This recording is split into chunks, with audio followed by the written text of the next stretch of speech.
आज हम आपको 11th क्लास में हिंदी के काव्य खंड के साखी नामक पाठ, जो साखी कबीरदास द्वारा लिखा गया है, तो साखी के जितने भी आपके दोहे हैं वो हम आपको पढ़ाएंगे। इससे पहले हमने आपको दोहे पढ़ा दिए थे और थोड़े दोहे बचे हुए हैं। इसी में देखेंगे कि लिखा हुआ है, केशव कही कही कूकिए ना सोइए असरार, रात दिवस कह कूकड़े कबहू लगे पुकार। अब यहाँ क्या होता है कि जैसे कोयल होती है तो हमेशा कूकती रहती है। अब कभी कभी होता है कि हम लोग उसकी कूक पर ध्यान नहीं देते, लेकिन कभी ना कभी हमारा ध्यान जो है उस कोयल की ओर कभी ना कभी आकर्षित ज़रूर होता है। तो उसी कोयल के माध्यम से कबीरदास जी कहना चाहते हैं कि प्रत्येक पल कोयल की भांति राम नाम का, जैसे कोयल कुहू कुहू की टेर लगाती रहती, उसी प्रकार हमें भी प्रत्येक पल राम नाम का सुमिरन करना चाहिए। हमें आलस्य में नहीं पड़े रहना चाहिए। हमेशा किसका कूकना चाहिए? केशव कह कह बोलना चाहिए। और रात दिन ईश्वर का नाम जपने से कभी न कभी ईश्वर आप पर दयालु होंगे। ईश्वर के कानों तक आपकी आवाज़ अवश्य जाएगी और तुम ईश्वर की कृपा को प्राप्त कर सकोगे और तुम्हारा उद्धार हो जाएगा। तो हमेशा कोयल की भांति ही, जैसे कोयल कुहू कुहू करती रहती है, उसी प्रकार आपको भी प्रत्येक पल ईश्वर के नाम का सुमिरन करना चाहिए। आलस्य में रह करके अपने जीवन को व्यर्थ में नहीं गंवाना चाहिए और प्रत्येक पल सुमिरन करने से एक ना एक दिन ईश्वर आपकी आवाज़ अवश्य सुनेगा। ईश्वर के कानों तक आपकी विनती अवश्य जाएगी और ईश्वर की कृपा आपको प्राप्त होगी, जिससे आपका उद्धार होगा। लंबा मार्ग दूरी घर बिकट पंथ बहुमार, कहो संतह क्यों पाइए दुर्लभ हरि दीदार। कबीरदास जी कहते हैं कि ईश्वर के प्राप्ति का मार्ग जो है बहुत लंबा है। साधना करते करते पूरा जीवन लग जाता है। ईश्वर को प्राप्त करना उतना सरल नहीं है, क्योंकि इस सांसारिक माया मोह से आसानी से पीछा नहीं छूटता है। तो हे संतो, आप ही बताइए, इसमें कितनी बहुमार है। अनेक अनेक प्रकार की, जैसे काम, क्रोध, लोभ, मोह, इस मार्ग में अनेक अनेक प्रकार की बाधाएं उत्पन्न हो जाती है। तो हे संतो, आप ही बताइए कि क्या उस दुर्लभ ईश्वर के दर्शन हमें कैसे हो सकते हैं। हे संतो, आप ही बताइए कि भला उस दुर्लभ ईश्वर के दर्शन हमें कैसे हो सकते हैं। अगला है, यह तन जारो मश करो, लिखो राम का नाम, लेख हरि करूँ करंक की, लिख लिख राम पठाऊँ। एक विहड़ी जीवात्मा है जो परमात्मा का प्रत्येक पल सुमिरन करती है। जैसे एक जीवात्मा प्रत्येक पल ईश्वर का सुमिरन करती है और सुमिरन करते करते, राम की प्रतीक्षा करते करते बिल्कुल थक गई है। आज तक उसे ईश्वर के दर्शन नहीं हो पाए हैं। अब वो चाहती है कि, ऐसा लगता है कि मैं अपनी जीवात्मा को ही जलाकर राख कर दूं और उसकी स्याही बना लूं और अपने हड्डियों की कलम बनाकर, किसकी?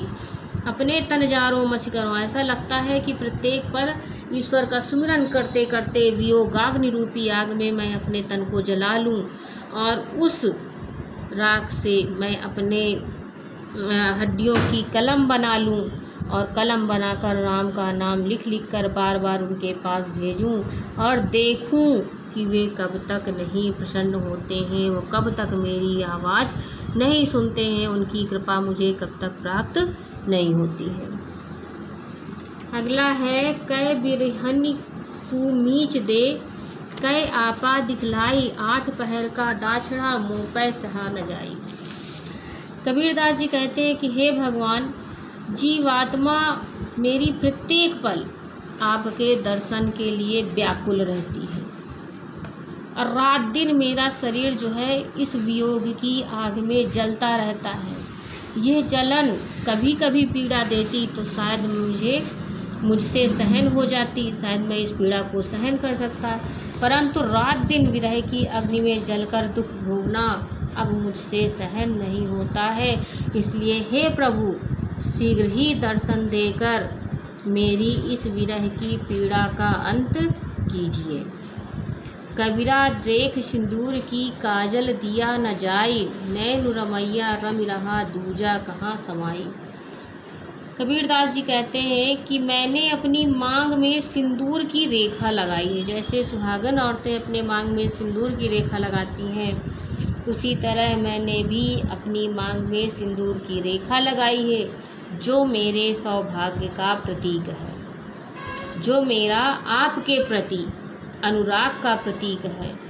जिस प्रकार अपने प्रियतम के प्रेम का प्रतीक सिंदूर होता है, उसी तरह मैंने भी आपके भक्ति रूपी सिंदूर जो है अपने मांग में सजा लिया है। आँखों में काजल लगाकर मुझे अपनी शोभा बढ़ाने की कोई आवश्यकता नहीं है, क्योंकि मेरे आँखों में तो प्रियतम रूपी परमात्मा समाया हुआ है, अर्थात इसमें काजल तक को स्थान नहीं है। अब मेरे आँखों में काजल तक स्थान नहीं पा सकता है, अब इसमें कोई दूसरा नहीं समा सकता है। अगला है सायर नाही सीप बिन स्वाति बूंद भी नाही, कबीरा मोती नीप जय शून्य सिसर गड़माही। सायर मीन्स होता है सागर। सायर मीन्स क्या होता है? सागर। मोती, मोती यहाँ जानते हो किसको बोला गया है? तो मुक्ति रूपी मोती को बोला गया है, मुक्ति। निपजय मीन्स होता है उत्पन्न। शून्य शिखर यानी शून्य शिखर। अब इसमें बताया गया है कि सीप सागर में होती है।